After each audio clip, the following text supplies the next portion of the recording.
Hello everybody, my name is Micah Campbell. I'll be taking care of the Houston area, and my report dealing with this will deal with a general analysis of the Houston area as well as issues and solutions along with KPIs. The regional analysis will be covering 2007 to 2009. 9 stores are in the Houston area. They had net sales of $142 million, as well as they have about 15,000 square feet of retail space when compared to other regions such as New York and Dallas area, as well as New Jersey.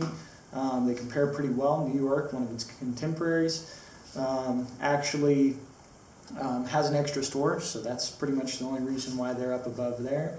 And when it comes to their marginal sales per square foot, they actually come out as one of the top contenders when it comes to metropolitan areas.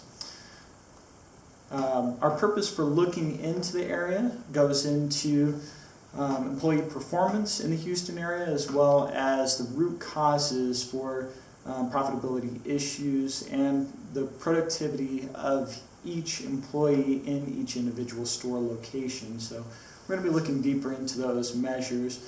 The 2 main issues that crop up from that, and then not just from that, but actually we'll go in a layer deeper, which will go into issue 2. We'll propose a couple solutions and that will address the underlying causes behind why these measures are a little bit off. The 2 KPIs will also help in monitoring the progress of implementing whatever measures are implemented. The first issue is a discrepancy of per employee sales and employee sales along with per square foot. When we look at store number 2 in Houston, we can see here highlighted in red that they have the most amount of square foot by store, but they're lagging pretty heavily on the per employee sales and lagging very heavily in the per square foot sales. So that means that we need to look at other stores in the region. Other stores' gross sales actually were very similar to what Houston's number 2 store was doing, and in response we can see that there definitely is an overstaffing that is taking place there. However, there is an overstaffing in general that needs to be addressed. So we'll go into the second issue, the cost of products. They are skyrocketing. So as you can see, our net sales by year are dropping, while the cost per unit by year average is going way up. And our sales overall, this is broken up by category, are actually dropping out pretty significantly across the board with the exception of cell phones. So although these prices are going up, everything is going down, and there isn't an upselling that's taking place, so there's nothing to offset what's taking place. So we're going to look deeper into the solutions for that.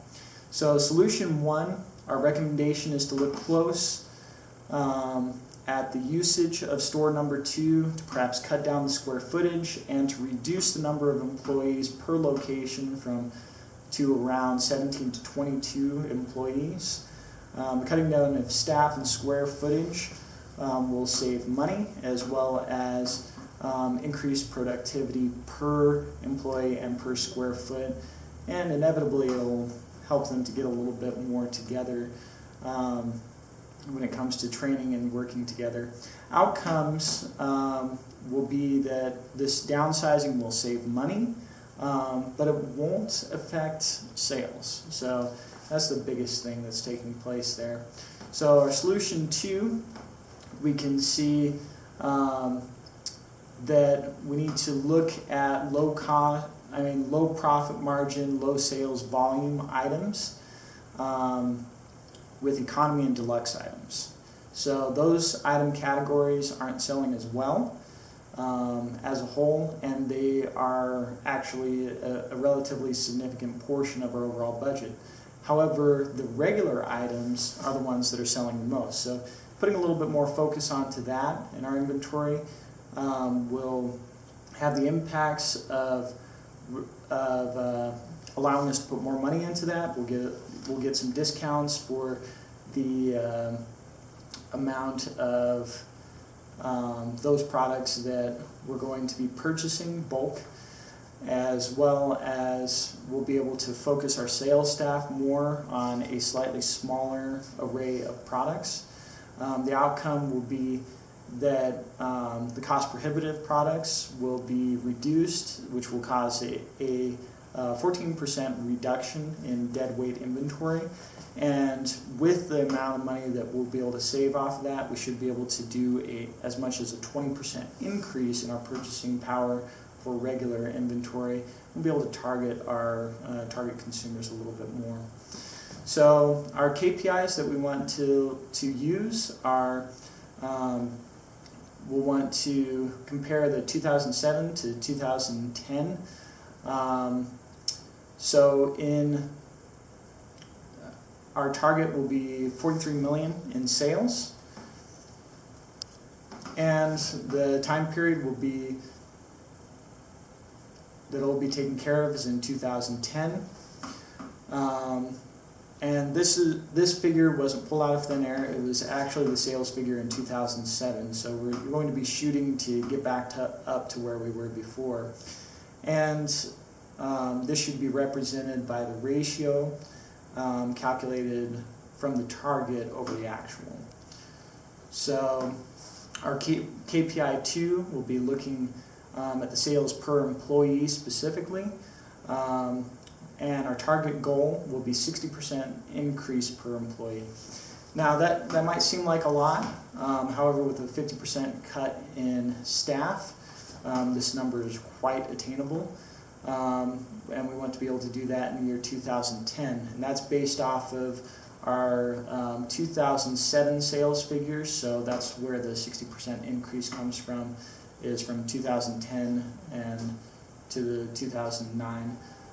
So we divided those by each other, and that's how that came to be. So we're going to look at the dashboard now, and we took this is our final dashboard, and we took quite a number of various measures and kind of mashed them together. So as you can see, we've got our regular items, which are in that are in orange. We can also see the other two categories, which are economy and deluxe. And orange is kind of the dominant one, so we can easily focus on that, and this graph shows different categories and how much profit we're getting off of those. This shows our quantity sold is in the y-axis, and then in the x-axis we got price per unit, and we will see sales dropping as prices increase. So that's why you see the balls of the different stores. That's at each store. All of them are plummeting. So over here we can see the store that needs the most help. This is separated year by year here. And then this is store number 2. So we can definitely see that our sales need a lot of help there. And once again, we have our staff of 47 in store number 2. And then down here we have our different transaction numbers, economy, regular, and deluxe, and how deluxe is just a little bit above economy, but regular is really our main category. And then we have our transaction numbers overall, and our price units. Our unit price, so as you can see, we're spending a lot on regular. We're selling a lot more of regular by far. We can still whittle down Deluxe because it's quite high. So there's definitely room to play, and we can definitely take advantage of that room and make our make Houston more profitable and give customers the products they want.